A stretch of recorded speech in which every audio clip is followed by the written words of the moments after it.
బంగారము వెండికి సంబంధించి ఏ స్థాయి దాకా వెళ్తుందంటే, వెండి గనక ఇలాగే ఫ్లో అయ్యి ఇందాక మనం నిపుణులతో కూడా మాట్లాడిచ్చాం. దాని ప్రకారం చూసినప్పుడు 7,00,000 దాకా వెళ్ళే అవకాశం ఉంది.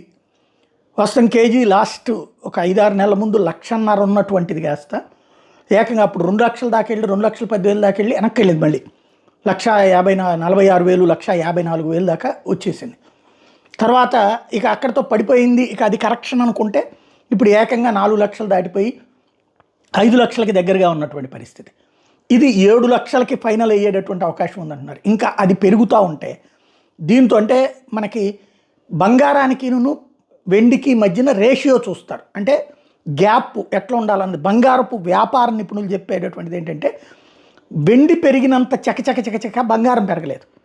ఇప్పుడు వెండి పెరిగిన పరిణామం లెక్క ప్రకారం చూస్తే బంగారం 36,00,000 దాకా వెళ్ళే అవకాశం ఉంటుంది.